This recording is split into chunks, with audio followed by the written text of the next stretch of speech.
আসসালামু আলাইকুম, হোসনে আরেস কিচেনে সবাইকে স্বাগতম। আজকে আমি নতুন আরও একটি রেসিপি নিয়ে হাজির হয়েছি। আমার আজকে রেসিপি হলো চিকেন পিৎজা।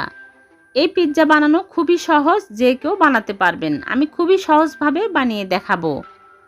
আশা করি সবারই খুব ভালো লাগবে। ভালো লাগলে আমার চ্যানেলটিকে সাবস্ক্রাইব করার অনুরোধ রইল। তাহলে চলুন মূল পর্বে চলে যাই। পিৎজা বানানোর জন্য প্রথমে আমি একটা মিক্সিং বোলে নিয়ে নিচ্ছি ময়দা 1 কাপ। ময়দার পরিবর্তে আটাও নেওয়া যাবে, তবে চেলে নিতে হবে। আর দিয়ে দিচ্ছি চিনি 1 চামচ। আর রয়্যাল ইস্ট নিয়েছি। এই ইস্ট যে কোনো জায়গায় পাওয়া যায়, 50 টাকা করে দাম। নর্মাল ফ্রিজে রেখে অনেক দিন পর্যন্ত ব্যবহার করা যাবে। আমি 1 চামচ নিয়ে নিচ্ছি। আর গুঁড়া দুধ দিয়ে দিচ্ছি 1 টেবিল চামচ। এখন ভালো করে হাত দিয়ে মিক্স করে নিতে হবে। তারপরে সয়াবিন তেল 1 টেবিল চামচ দিয়ে হাত দিয়ে ঘষে ঘষে মিক্স করে নিতে হবে। এরপরে হালকা কুসুম গরম পানি অল্প অল্প করে দিতে হবে আর সফট একটা ডো তৈরি করে নিতে হবে। এই ডোটা বেশি শক্ত হবে না, অল্প অল্প করে দিতে হবে আর নরম করে মেখে নিতে হবে। হাতের সাথে লেগে গেলে সয়াবিন তেল লাগিয়ে মথে নেবেন, তাহলে হাতের সাথে আর লেগে যাবে না। আমি 7-8 মিনিট ধরে এই ডোটা মথে নিব। রুটির ডো যেমন শক্ত হয় ওই রকম করে মাখবেন না, একটু নরম করে মেখে নিতে হবে। আমার হাফ কাপের একটু কম পানি লেগেছে। আমি 7-8 মিনিট ধরে ডোটা মথে নিয়েছি। এখন ডোটা বল বানিয়ে এইরকম করে বলের উপরে সয়াবিন তেল লাগিয়ে রেস্টে রেখে দিব 1 ঘন্টার জন্যে। আপনাদের হাতে যদি সময় থাকে 2 ঘন্টা 3 ঘন্টাও রেখে দিতে পারেন, তাহলে সুন্দরভাবে ডোটা ফুলে ডাবল হয়ে যাবে। এখন র্যাপিং পেপার দিয়ে র্যাপ করে রেখে দিচ্ছি 1 ঘন্টার জন্য। ঢাকনা দিয়ে কোনো গরম জায়গায় রেখে দিলেও ভালোভাবে ফুলবে। এরপরে আমি এখানে চিকেন নিয়েছি হাফ কাপের মতো। ছোট ছোট করে টুকরো করে কেটে নিয়েছি, পাতলা পাতলা করে ধুয়ে পরিষ্কার করে নিয়েছি। এখন এর মধ্যে দিয়ে দিচ্ছি কালো গোলমরিচের গুঁড়া সামান্য, আর লবণ নিয়েছি স্বাদ মতো, আর মরিচের গুঁড়া হাফ চামচ, জিরার গুঁড়া হাফ চামচ, সবগুলো দিয়ে দিচ্ছি। তারপরে আদা রসুন বাটা নিয়েছি 1 চামচের একটু কম, আর টমেটো সস দিয়ে দিচ্ছি 1 চামচ, লেবুর রস দিয়ে দিচ্ছি 1 চামচের মতো। এখন ভালো করে হাত দিয়ে মাখিয়ে তারপরে ম্যারিনেট করতে রেখে দেব 15 মিনিট।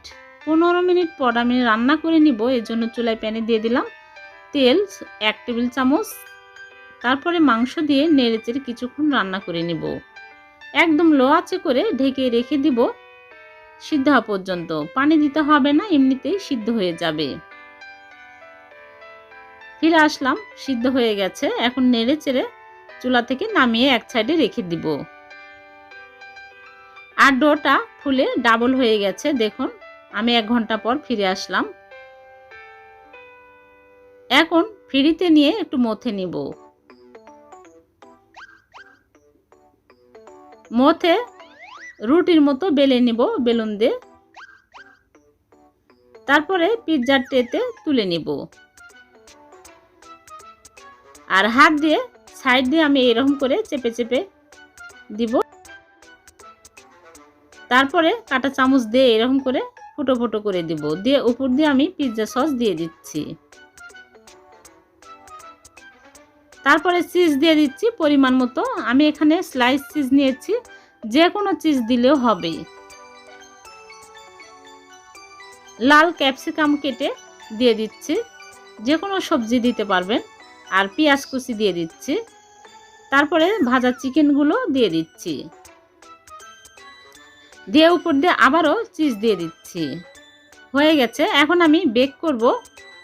এজন্য চুলায় একটা পাত্র বসিয়ে দিয়েছি, আর পাত্রটা 5 মিনিট প্রিহিট করে নিয়েছি। তারপরে স্ট্যান্ড বসে স্ট্যান্ডের উপরে বসিয়ে দিলাম। 15 মিনিট পর আমি ফিরে আসলাম, আর চুলা একদম লো আঁচে করে রেখেছিলাম। হয়ে গেছে, দেখুন। আমি বের করে নিয়ে আসলাম। ঠান্ডা হওয়ার পরে আপনাদেরকে এখন কেটে দেখাচ্ছি কতটা মজার হয়েছে আর কত পারফেক্ট হয়েছে। একদম দোকানের মতো হয়েছে। আপনারা যদি আমার ভিডিওটি পুরোপুরি দেখেন তাহলে আপনাদের পিৎজাও এরকম পারফেক্ট হবে।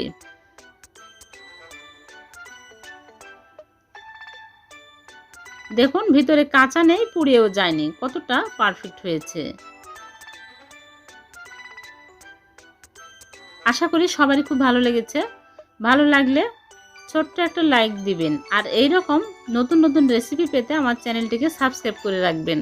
আবার দেখা হবে নতুন কোনো রেসিপিতে। সে পর্যন্ত ভালো থাকবেন। আল্লাহ হাফেজ।